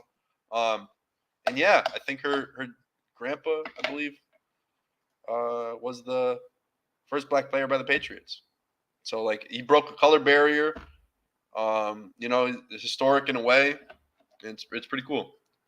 So damn, Veronica Burton. Fuck, dude. So who do you got? I don't know. Not Veronica Burton. Honestly, Taisha Harris is such a good pick. I don't know if I can beat that pick. I love it. I want my son to do good. So let's root for the son. Let's say Harris. All right. Perfect. Honestly, like who else? Like, I don't think Sykes could do it. Yeah, because she already averaged about 15 points per game last year, and She was like a DPOY candidate last year. Like, yeah, I don't know if you could win MIP with that. I was thinking Karen. Ezzy? Yeah, I don't know. If she wins Defensive Player of the Year, I mean, she has Yeah. to be like, oh yeah, she did improve. She did something good. I thought Carrington could be in consideration too, because she's been improving every year with her numbers. This is her 4th year. She's improved every year. We'll see if she can really level her game up. What I think about MIP is someone who really has just like this complete game, and they could really offer something to a team, to Right. where Carrington is still like a role player. Mhm. I know Harris is a role player in her own way, but she's a ball handler, facilitator. She plays amazing defense. Carrington is like, she finishes plays. She's going to cut back door, and you'll find Carrington back door. She'll hit an open 3 on the corner, but she's not like setting up and pulling up on somebody. And she's great defensively. She is great defensively. Hustle player, and speaking of football player, Carrington is an actual football player. As a kid, she used to play like boys football, Okay. pads and stuff. So Carrington's a dog. I'll never say she's not a dog. All right. So who knows? I don't know. This is a tough pick. It really is. It's throwing me for a loop. I don't want to pick the wrong thing, and I will say Harris. I'm going to say Harris. Okay. Nothing really feels as good as picking Harris right now. Maybe we get a little Marina Mabry. Could be. I mean, she's going to be getting up a lot of shots. She gets up a lot of shots every year, but this is a year that she might, the efficiency might get a little uptick. She might be like a 5% boost somewhere. Could change her point total a lot. Right. So, you know what? I'll pick Mabry. Just for the sake of argument, I'll pick Marina Mabry. Okay. But I do love that Harris pick. That Harris pick blew my mind because I'm like, if I was thinking anyone is going to have a better year on like another level, it's Harris. No one earned a spot like her last year. You know? Yep. Because, yeah, certain teams took steps back and everything else, or traded players away. And I'm going Mabry. Okay, what's the last one? There's one more, right? No, that was it. That was it. MIP, Coach of the Year, Rookie, DPOY, 6th player, MVP, and then champion. Yeah, okay. We got it all. Yep. Yeah, there's no clutch player of the year. No, they don't have that yet. They don't have that type of stuff. Okay. Not yet, at least. Right, not yet. All right, moving on. Last night, I made a big move. I sold some cards. I dumped a Joel Embiid rare, a Damian Lillard rare, because I don't need them right now in Fast Break. They're done. So, I made a big move. This is the first legendary I've ever bought. Would you get some Mobleys? No, not Mobley's. Hold on. Before the year started, I wanted to buy Mobley's rookie card because it was on a dip. People were like off of Mobley. It's his 3rd year. He didn't really add offense to his game. So people feel some type of way. But I think he's not a power forward, and he's being miscast in a power forward role, and he's doing stuff that he shouldn't be doing anyway. He's a 5. Mm-hmm. He just needs to add a couple more, pounds, and he'll be a really solid 5. Because he still has these noodly arms. Like, he's not rail skinny, but just the way he moves, like, you need to bulk up. You need to stiffen up a little bit and look a little more rigid. He doesn't look rigid enough. People aren't scared of him. They're not scared of the contact. He gets knocked off his spot still. But somebody, let's get back to what I was talking about. The first legendary ever for WNBA and Fast Break is this right here. Nice. I got Arike Egunmowale in her bag, which is the original legendary set. And this is what we're going with. Mean step back. Yeah, that was pretty. And so I'll show you a little bit of the in her bag right here. So this is the set. And as of right now, and as of last night, this looked a lot different. So Enrique was the cheapest player on this website, on Top Shot. And she was at, I think it was 194. I sold, like I said, I sold cards, traded up almost $200. But she was the cheapest. And if we look at this list, she was cheaper than Allie Quigley. 3-point champion. I know, but like, I know this is the championship moment and everything. It's a cool little Euro step and everything. It's a handles. That's what they called it. Vandersloot. But are you going to use Allie Quigley in fantasy? Probably not. Probably not. Chelsea Gray's another great option. She's the cheapest. And look, I'll just show you. You're going to probably be mind blown that Enrique was the cheapest one. But Vandersloot, great for assists, but you're only going to get so much out of Vandersloot. Yeah, you don't know what she's going to get scoring-wise every night. So I'll start it from the most expensive now that you could see. So Sabrina has the most expensive. Sophie is second. People really love Sophie. Nah, I'm all set. Look at the way this whole thing is set up. That's why it's so goofy. I'm like, I had to make this move because nothing makes sense with this market. Laney is third. It's two Liberty players, and they're not even the best player on the team. Right. Where's Stewie? Asia Wilson is better than all of them. Tarassi's here for 380. Candace Parker's retired, so she can't even be used anymore in fast break. Though, I mean, they're legends. I'm not saying but I'm speaking specifically to these being game pieces. Yeah, for fast break. Laney or Enrique, who would you rather have in fantasy? Enrique. Literally times 10. Yeah.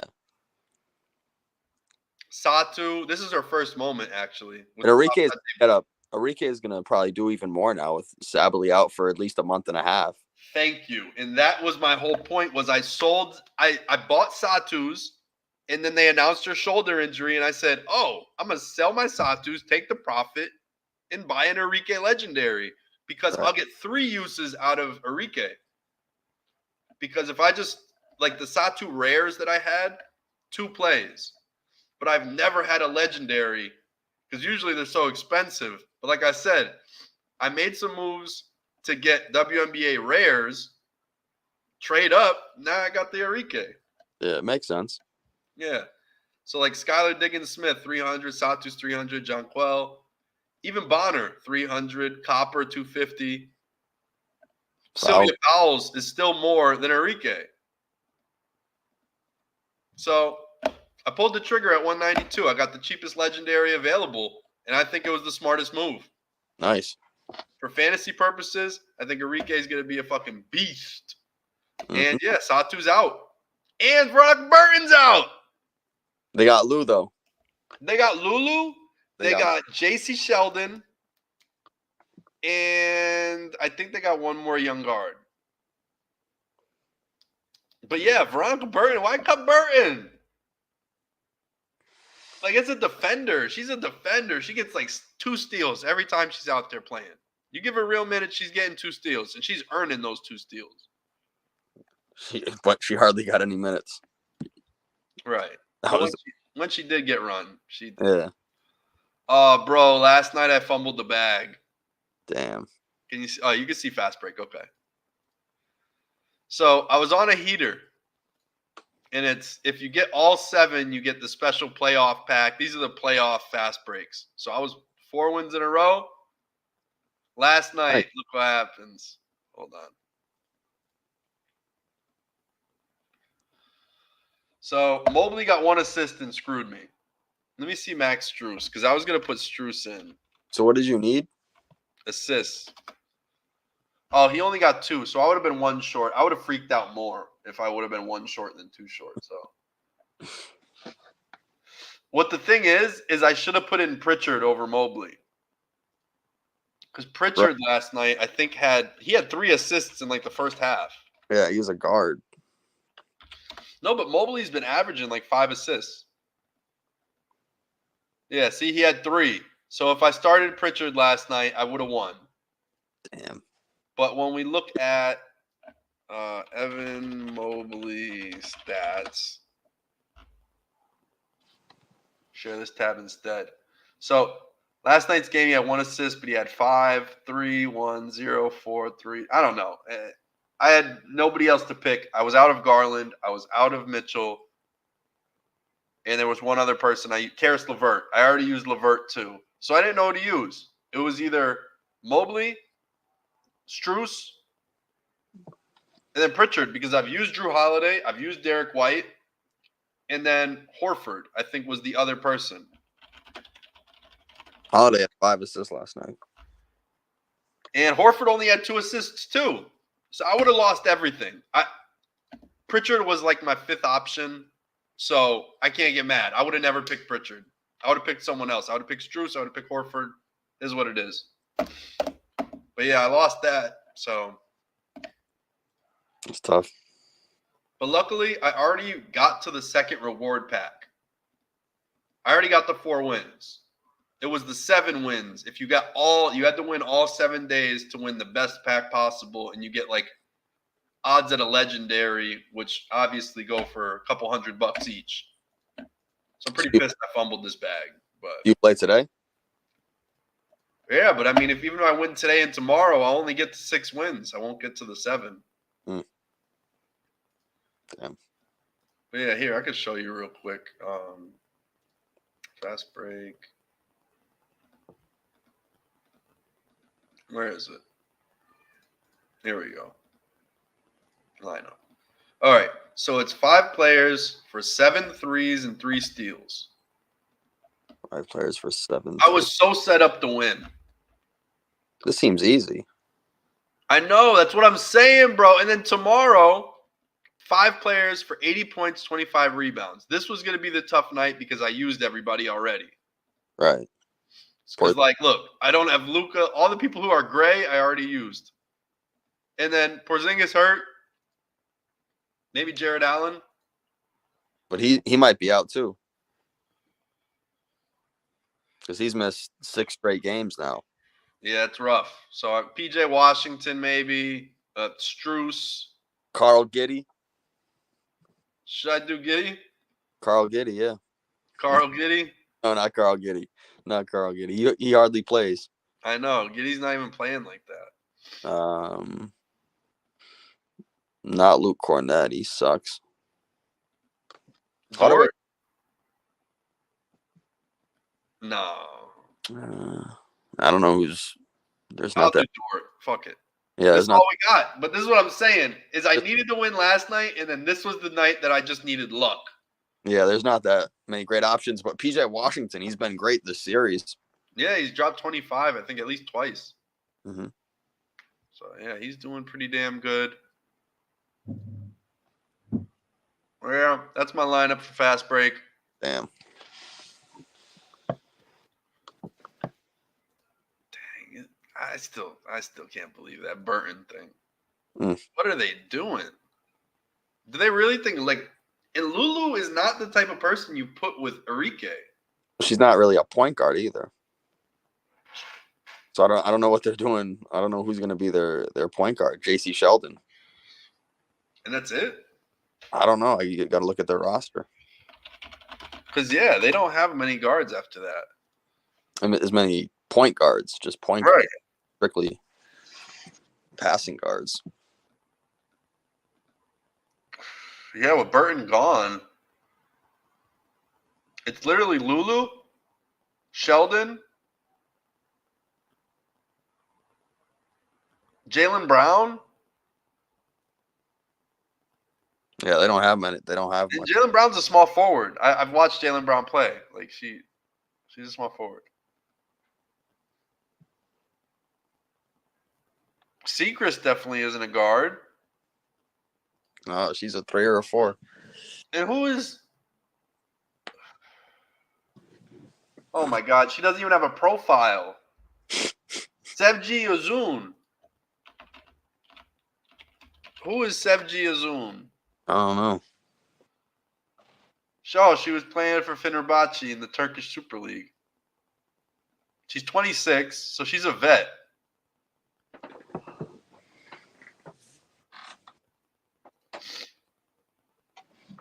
Let me see. What are her stats like? 5 assists, 5 points.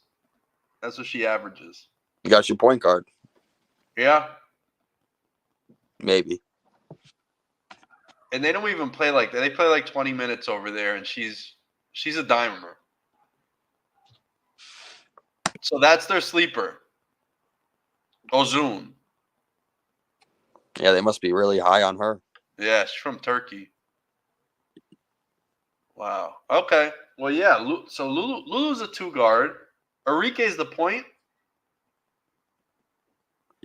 I guess. I think they're basically they're gonna run out and do the Caitlin Clark type offense. Yeah, it's gonna be interesting to see. You know, they're just gonna have the scorer as the point guard, and that's how this league is gonna go. Everyone's gonna be excited. Scoring is gonna be up, and it's gonna be cool. Mm-hmm. But yeah, no Burton. That's so weird.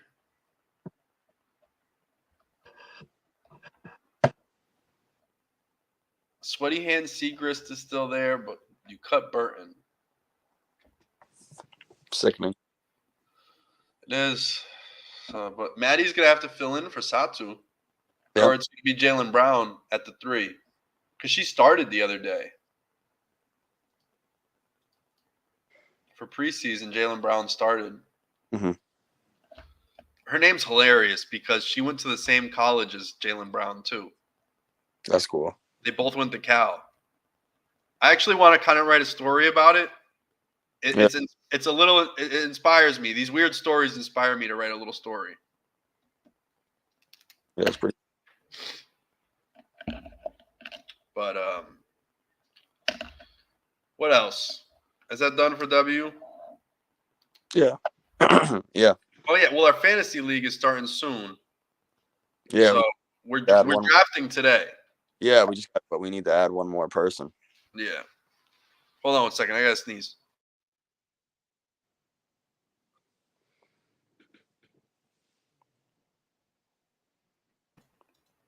And we back. All right. So we're moving on from the W.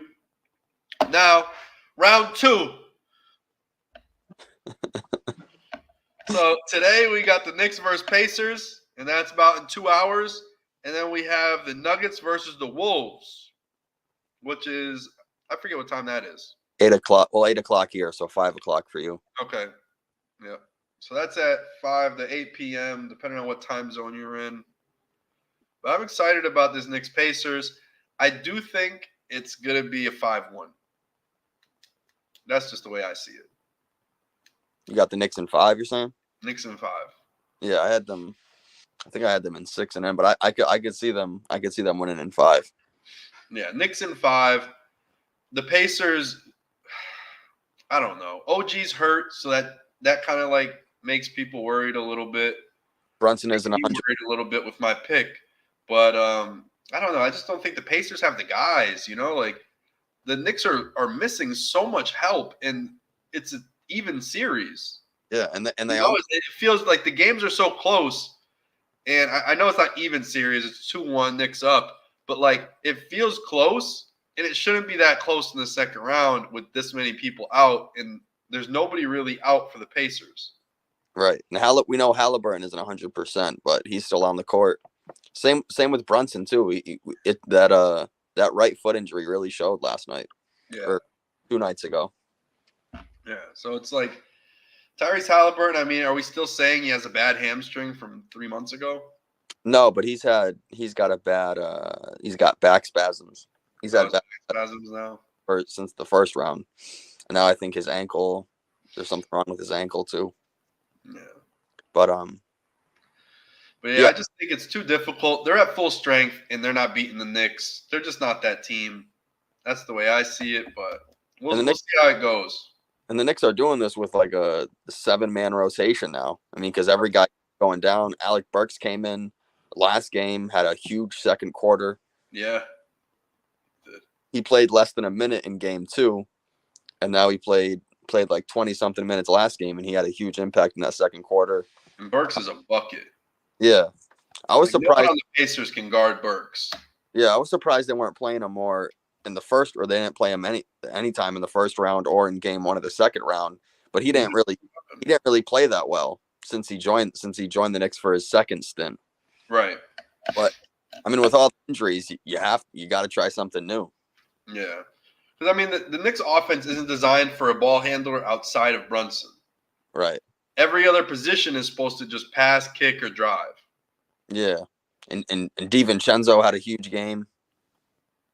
Yeah. Had that huge third quarter. But I just think, I mean, it's kind of surprising, like you said, with the depth that the Pacers have, and they bring, 4 or 5 guys off the bench, and they're still struggling to win games. So, And that's the way I see it. It's just the team's just not good enough, and the Knicks are better. And it just is what it is. So, yeah, I'm picking Knicks in 5. How about this Nuggets-Wolves game? I would think Minnesota's going to come out really aggressive in this one. I think Ant is going to come out much more aggressive because he wasn't nearly aggressive as he should have been in that game 3. They kind of looked like a team that was up 2-0 in the series and weren't really worried about it. And the Nuggets played like, their backs were against the wall. And Jokic came out and looked more like Jokic. Murray had one of his better games of the postseason. MPJ, who had a great first round, looked more like Michael Porter Jr. too. Mm-hmm. And the Timberwolves just kind of seemed like they took the night off, and they were okay with losing that game. So I think they're going to come out with a different kind of intensity in game 4. Okay. So I'm going with the Nuggets. I think they're going to tie up the series 2-2. And they're going to show them, like, this is a champion. Like, you poked the bear now. Like, you went up 2-0 on the champs. They're coming back with a vengeance. I think Murray looked real sharp last game. Maybe a big night from MPJ. With Vegas on the line, like, he's got to show out. He can't be out here hitting unders. Right. He'll get investigated next. Right. He'll get investigated if he starts hitting unders. So he's got to start performing and doing good. And I think the Nuggets take this. They go 2-2 back in the mini. And then we'll see how Minnesota responds once it's 2-2. And that'd be crazy. No team at home has won then, if that happens today. Yeah. I mean, they'll be back in Denver. And then we'll see how – we'll be back in Denver and see how Minnesota acts when they get to Denver. It's been interesting. It's one of those weird series where, home teams aren't winning. Yeah. It feels like that Heat and the Celtics series. Right. And the Celtics have been terrible at home lately in the postseason. The last 3 or 4 postseasons, they haven't been able to play. They're 15-15 at home. Yeah. So terrible. They're a 500 team at home, which is really weird. I don't know. Something about it. I don't like it. Same Celtics team. Same Celtics. Nothing's really changed. Man.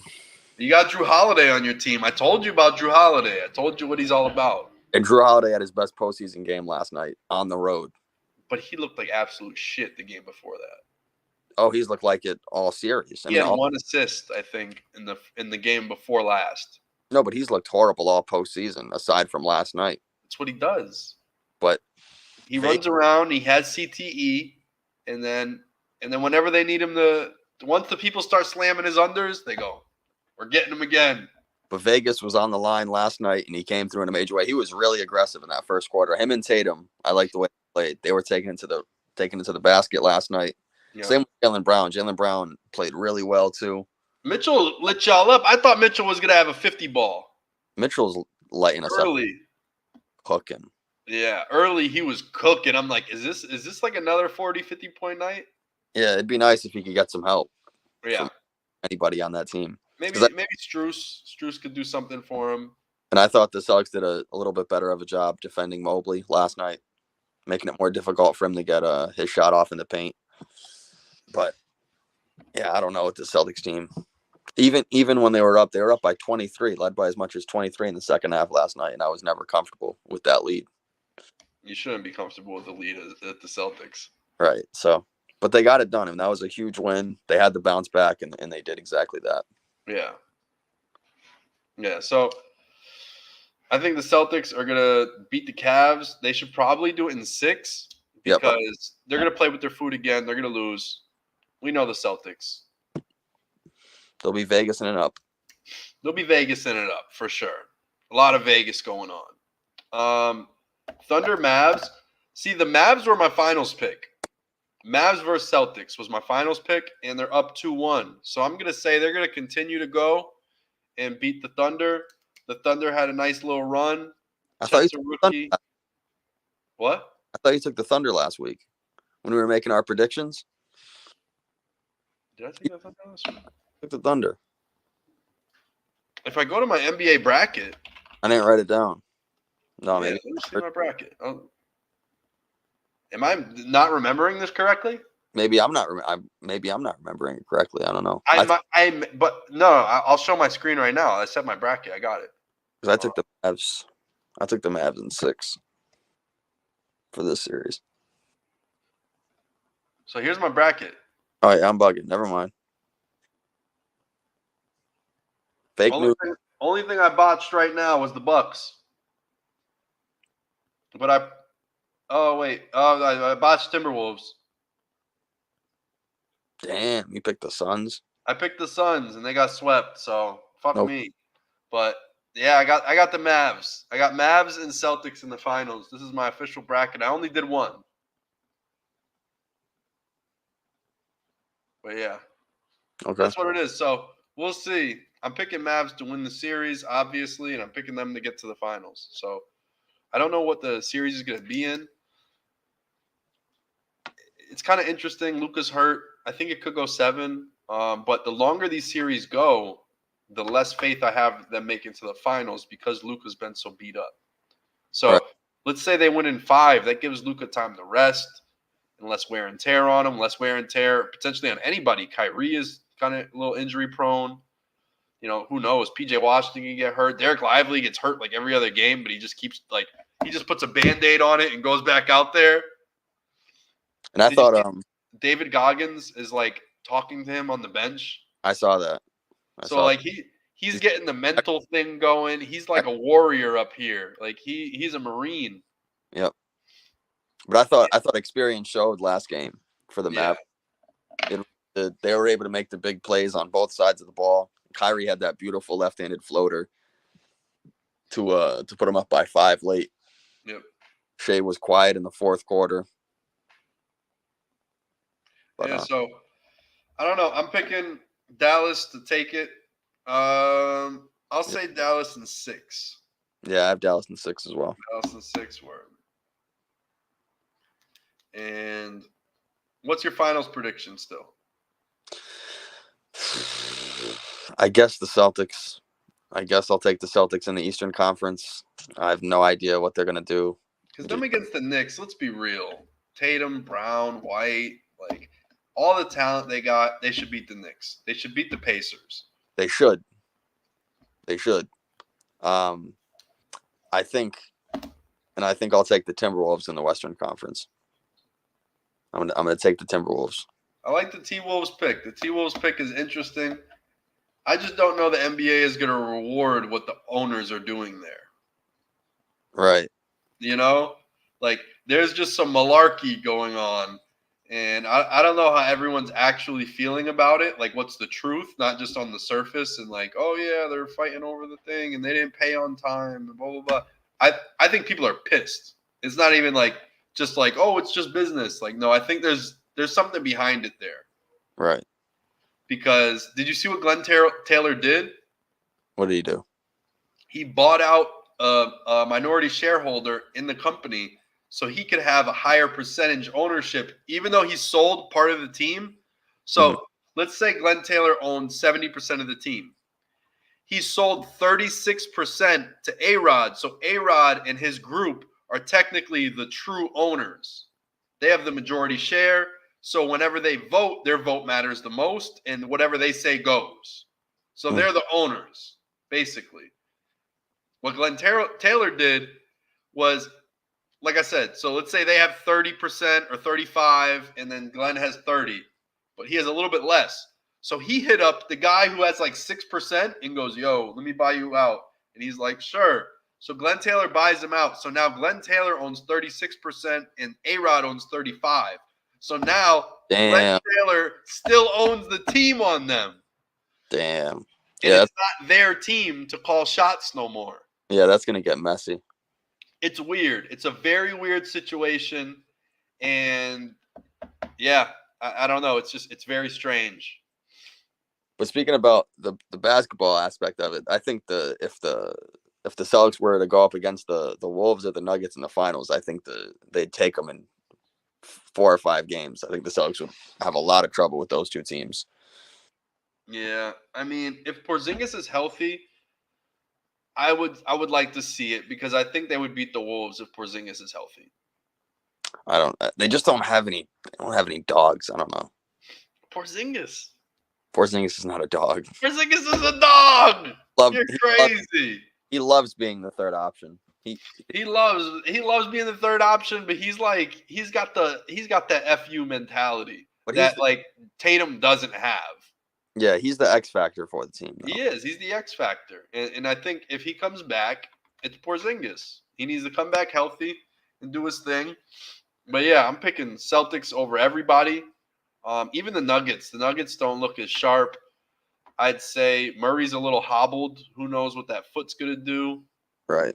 Even though I don't like Drew Holiday, I don't trust him all the way. You got Derek White, and Derek White don't mess around. Yeah, he struggled the last 2 games offensively, but Yeah. Yeah, he hasn't been perfect, but I mean, he's not a superstar, you know. Like he's overperforming what he should do, and I think he'll continue to do that. and he's been shooting really well aside from the last 2 games. Yeah. Yep. So yeah, I'm going Celtics all the way. I don't think there's any doubt in my mind, but it's Celtics all the way. It's Ant's time. It's Ant's time. Ant's time. Is Mom stopping by your house today? I think so. She is? Okay. All right, cool. So I gotta call her in a little bit. I already texted her this morning, but All right. But yeah, I gotta call her soon. See what's up. Anything else? Actually, happy Mother's Day to De'Erica Hamby because she went off last night and she's been killing it. And yeah, we don't shame mothers out here. We're not Becky Hammond. We're not Becky. That's crazy. I wanted to make that statement because I thought I'm not over that. That's not right. They did her dirty. I know she was one of the highest paid players on the team coming off the bench. And they didn't really appreciate her getting pregnant on the books and missing the season while they're trying to win a championship. But still, you didn't have to do her like that. Deserved the pay she got, though. Deserved the pay. Right. Yeah. At the time, she really did. She was doing everything and trying hard for the Aces when they weren't the Aces. You know, now they're the Aces. Right. They got a whole complete team around Asia and everything. But Hamby was there, you know, being a pioneer, carving the way and proving that the Aces can be great. They just had to change a couple little things to make it a championship level team. Right. And sometimes you got to trade people to really make the team better. And that was part of it. But yeah, shout out to De'Erica Hamby and all the rest of the moms in the WNBA. Candace Parker, Nafisa Collier, Brianna Stewart.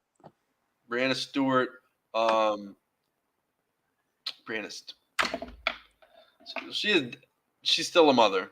Oh, yeah. I Okay. think she adopted, or Yep. they did a surrogacy or something like that. Who else? Who else has had some children? What's her name for the Katie Lou Samuelson. that's true. Kay Lou Samuelson. Skylar Diggins. Yep. We got what's her name? Why can't I think? Cheyenne Parker. There you go. Cheyenne Parker had a baby. I didn't know that a few years ago. Gotta think. Griner. No Griner. All right. Happy Mother's Day to everybody. You know, she's mothering a foot injury right now. She's nursing. She's nursing. He's nursing it. It's going through, and she'll be better than tomorrow. You know, she'll be all good, ready to go for the season. And we're gonna get that fantasy league popping today.